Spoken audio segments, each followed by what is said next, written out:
अस्सलाम वालेकुम class, hope you are doing well. सो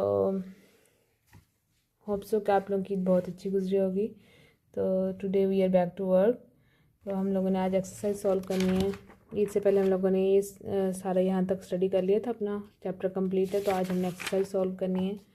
तो फर्स्ट ऑफ ऑल हमारे पास MCQs हैं। Which of these is not one of the 5 kingdom. इनमें से कौन सा जो 5 किंगडम्स मैंने आप लोगों को स्टडी करवाए थे, कौन से हैं 5 किंगडम, उसमें क्या है हमारे पास इंसेक्ट इंक्लूड्स नहीं है। तो हम इसको टिक कर देंगे। What do vertebrates have the invertebrate. वो कौन सी चीज़ है जो वर्टिब्रेट्स के पास और इनवर्टिब्रेट्स के पास नहीं है, वो है बैकबोन। आप लोगों ने इसके बारे में डिटेल में स्टडी की हुई है। Which of this is an insect. इनमें से कौन सी जो इंसेक्ट है, ठीक है, कीड़ा है। बैट भी नहीं है, ब्लू बर्ड भी नहीं है, ये सारे तो परिंदे हैं। इसमें से ये अर्थवॉर्म है। कॉकरोच है हमारे पास इंसेक्ट, ठीक है। Which of these do insect have. तो इसमें हमारे पास उन्होंने पूछा कि इंसेक्ट के पास क्या क्या है। 6 legs and hard covering, 2 feelers और एंटीना। तो ये हमारे पास क्या आएंगे, ऑल ऑफ अबव आएंगे, ठीक है। यहाँ पे ऑल ऑफ अबव आएगा, ठीक है। Which of the following has a shell. इनमें से कौन सा जिसके पास शेल ऊपर वाली हार्ड कवरिंग होती है। कैट के पास तो नहीं होती, लिजर्ड के पास भी नहीं है, स्लग के पास तो स्नेल के पास होती है, ठीक है। आप लोग ने इसकी पिक्चर पीछे से देखनी है। इसकी ऊपर वाली जो बॉडी की कवरिंग होती है वो हार्ड होती है, तो वो क्या होता है, उसका शेल होता है। Which one of this is an example of dicot plant. में से कौन सा जो डाइकोट प्लांट है वो है ग्राम, ठीक है। आप लोगों ने इसको अपनी बुक्स पे सॉल्व करके मुझे चेक करवाना है, इसको MCQs को, ठीक है।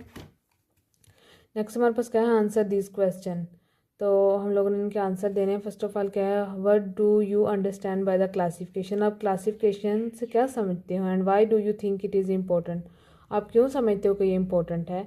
तो हम फर्स्ट ऑफ ऑल तो करेंगे अंडरस्टैंड करने के लिए क्या करेंगे, क्लासिफिकेशन की डेफिनेशन लिखेंगे। तो वो क्या होती है, process of grouping things based on their shared features और करेक्टरिस्टिक्स। मतलब हम उनकी जो करेक्टरिस्टिक्स हैं, जो उन्होंने आपस में शेयर की हुई हैं, जो सेम है उनकी करेक्टरिस्टिक, उनकी बेस पे उनको क्या कहते हैं, ग्रुप्स में तकसीम कर देते हैं। जैसे क्लास हो तो मैं आप लोगों की क्लासिफिकेशन करूँ तो इसका क्या मतलब होगा कि मैं कुछ बच्चों को थ्री के ग्रुप्स बना दूँगी, थ्री बच्चों के। तो वो क्या होगी, क्लासिफिकेशन हो जाएगी। मुझे कोई चीज़ समझाने में या आप लोगों को वर्क प्रॉपर देने में क्या होगी, आसानी हो जाएगी। तो उन्होंने बोला कि हम क्लासिफिकेशन क्या करते हैं, क्लासिफिकेशन का मतलब होता है ग्रुपिंग ऑफ थिंग्स होता है, ठीक है। And why do you think it is important. Important क्यों है, तो हम पेज नंबर 3 पे जाएंगे। इम्पोर्टेंट इसीलिए ही है कि हम जो पेज नंबर 3 पे जा रहे हैं, इम्पोर्टेंट इसलिए होती है कि हम लोगों को हेल्प अंडरस्टैंड करने में उनकी क्या मतलब है उसका है, मतलब उनकी इंपॉर्टेंस क्या है। Dividing them into groups help us to understand. वो हमें क्या करते हैं, मदद करते हैं अंडरस्टैंड करने में, समझने में। How all the things in the word fit into pattern. मतलब जो पैटर्न है, जो लाइट का, स्पीशीज का, कैसे वो पैटर्न में अर्थ पे डिवाइड हुए हैं। मैंने आप लोगों को पहले भी समझा दिया कि अगर मैं क्लास में आप लोगों को क्लासीफाई करेंगे ग्रुप्स बना के आप लोगों को, तो मुझे आसानी होगी आप लोगों को वर्क देने में, समझाने में। इसी तरह क्लासिफिकेशन का यही होता है कि हमने अर्थ पे देखना है कि जो उनको क्लासीफाई किया हुआ है, वो जो हमने क्लासीफाई किया हुआ है वो हमें क्या करेंगे, अंडरस्टैंड कर हमें हेल्प करेंगे कि अंडरस्टैंड करने में वो कैसे क्लासीफाई किया हुआ है, किन बेसिस पे क्लासीफाई किया हुआ है, ठीक है। Name the 5 kingdoms and give example of living things from each kingdom. मैंने आप लोगों को 5 किंगडम अच्छे तरीके से कवर करवाए हैं। तो आप लोगों ने ये देखना है 5 किंगडम कौन से, पेज नंबर 3 पे, और साथ ही उनकी एग्जाम्पल भी दी हुई है, वो भी आप लोगों ने एक एक कर लेनी है, ठीक है। नेक्स्ट हमारे पास क्या है, name 5 invertebrates and could be living in a garden.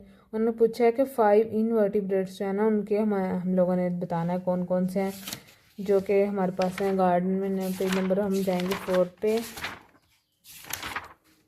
4 पे देखें हमारे पास वर्टिब्रेट्स, ठीक है, और साथ एग्जाम्पल्स भी हैं इनकी। नेक्स्ट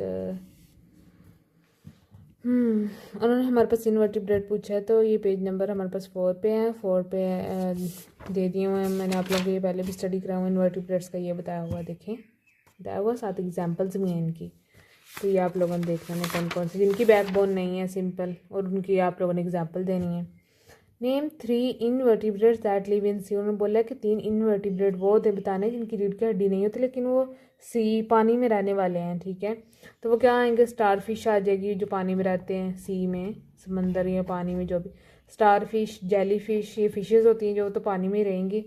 क्रैब्स, झींगे जो होते हैं केकड़े टाइप, वो होते हैं क्रैब्स, वो भी पानी में ही रहते हैं। कभी आप लोगों ने देखा है ऐसे ही उन्हें? नहीं, वो पानी में रहते हैं। तो वो हमारे पास जिनकी इन ये भी तो देखना है ना, इन्वर्टिब्रेट है तो जिसकी हड्डी नहीं है, तो उसमें स्टार फिश आ जाएगी, जेली फिश आ जाएगी, क्रैब्स आ जाएंगे। ठीक है, नेक्स्ट हमारे पास क्या है, name 3 invertebrate that are more than 3 pairs of legs. तो पेज नंबर 6 पे हमारे पास इसका आंसर है। आप लोगों ने पेज नंबर 6 ओपन करना है। ये हमारे पास यहाँ पे invertebrates do not have a, ठीक है, यहाँ पे ये दिया हुआ हमारे पास। आप लोगों ने क्या पूछा हमसे? उन्होंने हमसे पूछा है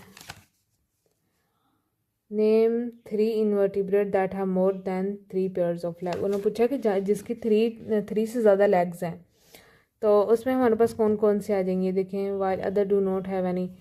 3 जो हमारे पास है जिसकी 3 से ज़्यादा है, are more than pairs of leg. Some invertebrate have 3 are more than pairs of leg. वो कौन सी? इंसेक्ट्स होंगी। इंसेक्ट की काफ़ी लेग्स होती हैं, देखिए 3 नहीं होती, 3 से ज़्यादा होती हैं। स्पाइडर की भी देखें कितनी ज़्यादा लेग्स हैं।